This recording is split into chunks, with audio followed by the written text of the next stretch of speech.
کرتا ہے، سیاست کون کرتا ہے،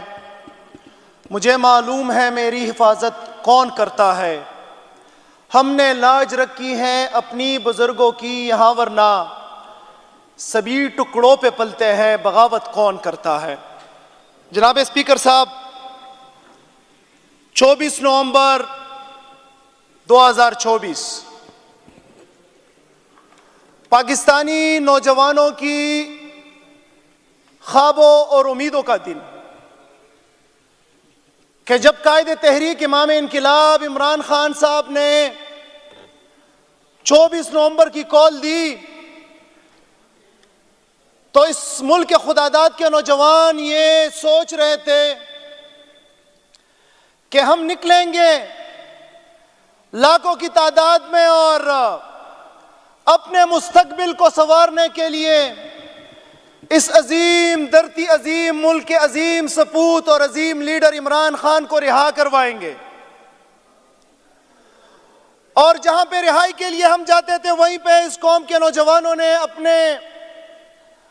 زمانہ تعلیم علمی میں یہ پڑھا تھا کہ ریاست ماں ہوتی ہے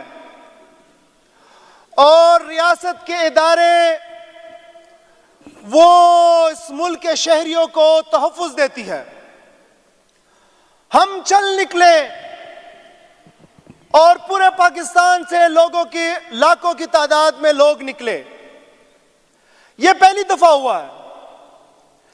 کہ اس ملک میں، اس پاکستان میں ایک بندہ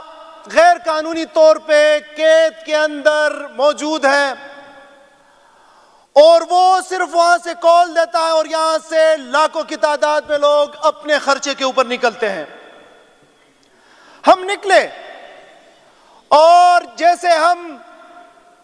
9 اپریل کے بعد صحبتیں اور تکالیف برداشت کر رہے ہیں، اسی طرح رستے میں رکاوٹیں ڈالی گئی، رستے روکے گئے، شیلنگی ہوتی گئی، ربڑز بلٹ داغے گئے۔ کچھ فرعون نما آفیسرز نے چیلنج کیا تھا کہ آپ اٹک پار نہیں کر سکتے، ان کی فرعونیت کو بھی خاک میں ملا دیا اور 2 دن کے طویل سفر و جدوجہد کے بعد کچھ زخمی ہو کر اور کچھ بہت ہی تکالیف کے بعد بری حالت میں ہم ڈی چوک پہنچے۔ پرامن تھے،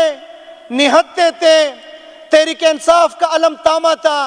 پاکستان کا علم تاما تھا، پاکستان زندہ باد کا نعرہ بلند کیا، عمران خان کا نعرہ بلند کیا۔ ہمیں یہ پتہ نہیں تھا کہ یہاں پہ درندے بیٹھے ہوں گے۔ اسپیکر صاحب، ایک بات بتاؤں اور وثوق سے بتاؤں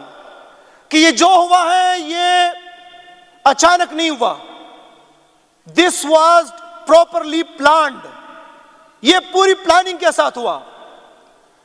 جب ہم وہاں پہنچے تو صاف دکھائی دے رہا تھا کہ وہاں بلڈنگوں کے اوپر انہوں نے سنائپرز بٹھائے ہوئے تھے۔ ہم نے تو یہ سنا ہے کہ سنائپرز دشمن کے لیے بٹھائے جاتے ہیں، ہم نے تو یہ سنا تھا کہ سنائپر دہشت گردوں کے لیے بٹھائے جاتے ہیں، انتہا پسندوں کو بٹھائے جاتے ہیں، ان لوگوں کو بٹھائے جاتے ہیں جو اس ملک کے اوپر حملہ کرتے ہیں۔ لیکن یہاں پہ تو اس ملک کی سب سے بڑی پارٹی، جنہوں نے پورے پاکستان کے اندر 2/3 میجورٹی لی، جس نے پنجاب، سندھ، پاکستان کے لیول پہ اور خیبر پختونخوا میں اس پارٹی کے خلاف انہوں نے سنائپرز بٹھائے۔ پھر جب ہمارے ورکرز پہنچے تو انہوں نے پہلے گلے لگایا اور پھر رات کے وقت جناب اسپیکر صاحب انہوں نے تمام بلڈنگز کے لائٹس بند کر کے سیدھی سیدھی گولیاں چلائی۔ اب اگر ان کا مقصد احتجاج کو منتشر کرنا ہوتا تو وہ محمد علی کے ماتھے پہ گولی نہ چلاتا۔ اگر ان کا مقصد احتجاج کو اور لوگوں کو منتشر کرنا ہوتا تو وہ ستی کے کنپٹی پہ گولی نہ چلاتا۔ اگر ان کا مقصد احتجاج اور لوگوں کو منتشر کرنا ہوتا تو وہ مردان کے صدر علی کے کھوپڑی میں گولی نہ داغے ہوتے۔ مقصد انتشار منتشر کرنا نہیں تھا، بلکہ مقصد یہ تھا کہ جو لندن پلان بنا تھا کہ پاکستان تحریک انصاف کو ہم کچلیں گے، وہ ان سے کچلا نہیں جا رہا۔ جو پلان بنا تھا کہ تحریک انصاف کے چیئرمین عمران خان کو ہم توڑیں گے، وہ ٹوٹ نہیں رہا۔ تو یہ سمجھ رہے تھے کہ ہم ان کے ورکرز کو نشانہ بنائیں گے، ان کو شہید کریں گے تو تحریک انصاف ٹوٹ جائے گی۔ او ظالموں، او بزدلوں، او بغیرتوں، تمہاری سوچ ہے یہ تحریک مرے گی نہیں، یہ تحریک ختم نہیں ہوگی، یہ تحریک مزید توانا ہوگی انشاءاللہ تعالی، اور تمہارا پیچھا کرے گی، تمہارا پیچھا ان ایوانوں میں کرے گی، تمہارے دفتروں میں کرے گی، اور تب تک انشاءاللہ تعالی یہ تحریک نہیں بیٹھے گی جب تک کہ حقیقی آزادی تم سے حاصل کر نہیں لیتی انشاءاللہ تعالی۔ جناب اسپیکر، بے شرمی کی انتہا تو یہ ہے کہ یہاں پر ریاست اپنے بچے کو نگل رہی ہے۔ ایک دو نہیں، ایک درجن دو نہیں، بلکہ 100 کی تعداد میں پہلے اپنے شہریوں کو شہید کیا جاتا ہے، پھر اس کے بعد جب ان کی لاشیں ہاسپٹل میں ہوتی ہے تو ان کے پیاروں کو لاشیں نہیں دی جاتی۔ میں 4 سدہ کے محمد علی کے گھر گیا۔ محمد علی کے والد صاحب نے اور اس کے بھائی نے کہا کہ ہم جب ہاسپٹل گئے تو وہاں پہ ہم نے لاشیں دیکھی، کوئی 35-40 لاشیں پڑی تھی۔ ہم نے ایک ایک دیکھا، اس میں محمد علی نہیں تھا۔ ہمیں دوسرے ہاسپٹل لے گئے، وہاں پہ بھی دیکھا، وہاں پہ بھی محمد علی نہیں تھا۔ ہمیں پھر پنڈی لے کے گئے مردہ خانے، اور وہاں پہ جب ہم نے باکسز کھولی تو 5واں باکس کھولا، اس کے بعد چھٹا کھولا تو محمد علی نکلا۔ جب ہم نے ان سے ڈیڈ باڈی کی ڈیمانڈ کی تو انہوں نے اتنا سٹیمپ پیپر نکالا، ایفیڈیوٹ نکالا کہ پہلے آپ انگوٹھا دبائیں گے، دستخط کریں گے، اس کے بعد آپ کو ڈیڈ باڈی ملے گی۔ ظالموں،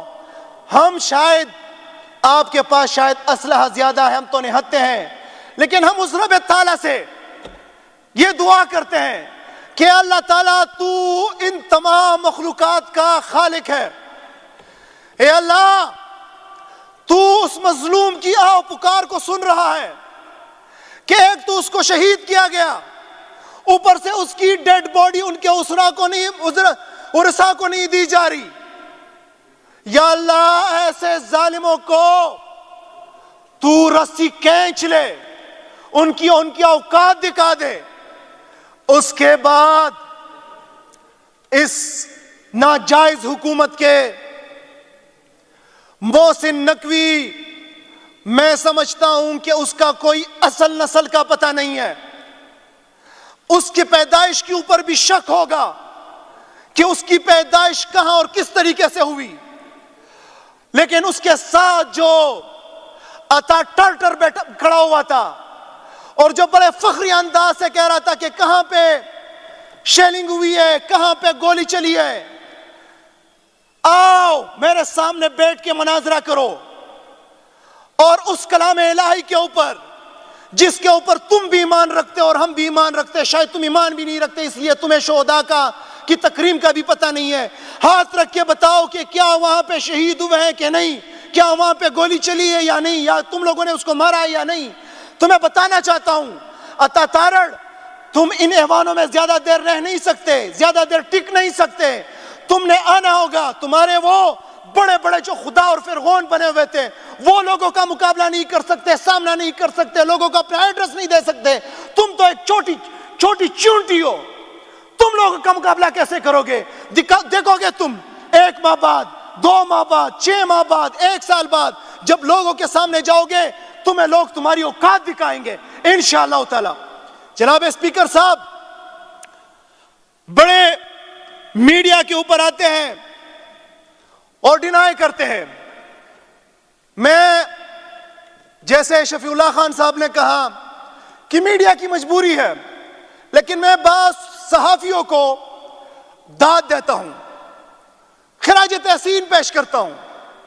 کہ جس طریقے سے وہ وہاں پہ آئے، انہوں نے رپورٹنگ کی، اور اس کے بعد اس سیاہ دور کے اندر، اس ڈریکونین ان ڈکلیئرڈ مارشل لا کے اندر انہوں نے حقائق دکھائے لوگوں کو، دنیا کو، چاہے وہ ہمارے صحافی ہیں پاکستان کے یا دنیا پاکستان سے باہر فورن ہے۔ وہاں پہ آئے حامد میر آیا، ستور آئے، جیو کی ایک صحافی ہے مریم نواز وہ آئی، حسنین آیا، ثاقب کرل آیا، اور بہت سے صحافی، ہمارے پشاور کے بہت سے صحافی، اور انہوں نے وہ چہرہ ان کا دکھایا۔ آج جب تمام دنیا یک آواز اور یک زبان کہہ رہے ہیں کہ وہاں پہ نہ صرف ظلم ہوا، بربریت ہوئی، سفاکیت ہوئی، بلکہ وہاں پہ خون کے دریا بہائے گئے، وہاں پہ یہ توجہ ہٹانے کے لیے کہہ رہے ہیں کہ مراد سعید وہاں پہ آیا تھا، وہاں پہ یہ کہہ رہے ہیں کہ مراد سعید نے لیڈ کیا، مراد سعید نے گروپ بنایا تھا 1500 لوگوں کا۔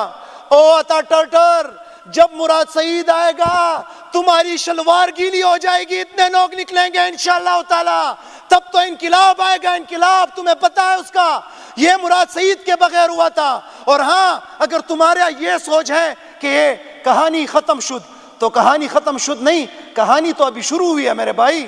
ابھی تو پتہ لگے گا۔ ابھی یہاں پہ تحریک انصاف کے نوجوان زندہ ہے، تحریک انصاف کی قیادت زندہ ہے، تحریک انصاف کے وہ سپاہی جو عمران خان کے کال پہ مر مٹنے کے لیے تیار ہیں وہ زندہ ہے۔ اور اگر آپ یہ کہتے ہو کہ یہ میڈیا ٹاک سے اور مختلف ہیلو بہانوں سے، اور جو آپ کا اٹک کا ڈی پی او کہہ رہا ہے کہ دہشت گرد تھے اور ہم نے اتنے لوگوں کو پکڑا، اس سے ڈرائیں گے اور لوگوں کی توجہ ہٹائیں گے، سوال ہی پیدا نہیں ہوتا۔ ہم سوال کریں گے، ہم جواب مانگیں گے، ہم 26 نومبر کے واقعے کو نہ خود بھولیں گے، نہ کسی کو بھولنے دیں گے، اور بار بار دہرائیں گے کہ بتاؤ ظالموں گولی کیوں چلائی تھی، بتاؤ ظالموں گولی کس نے چلائی تھی، بتاؤ ظالموں گولی کس کے حکم پہ چلائی تھی، تم تو محافظ تھے، تم قاتل کب سے بن گئے۔ تو جناب اسپیکر صاحب، یہ تحریک تھمی نہیں ہے، نہ سلو ہوئی ہے، اب ہم اپنے شہیدوں کا ڈیٹا کلیکٹ کر رہے ہیں، اپنے زخمیوں کا ڈیٹا کلیکٹ کر رہے ہیں، اپنے جو ہمارے گرفتار ہیں ان کا ڈیٹا کلیکٹ کر رہے ہیں، ان کے لیے ہم لیگل ایڈ دے رہے ہیں ان کو چھڑانے کے لیے۔ انشاءاللہ تعالی جیسے ہی یہ مکمل ہوگا اس کے بعد پھر ہم اپنی حکمت عملی جو ہے وہ واضح کریں گے، اور یہ جو پرامن تحریک ہے انشاءاللہ تعالی اس کو پھر سے سٹارٹ کریں گے۔ بہت شکریہ جناب اسپیکر صاحب۔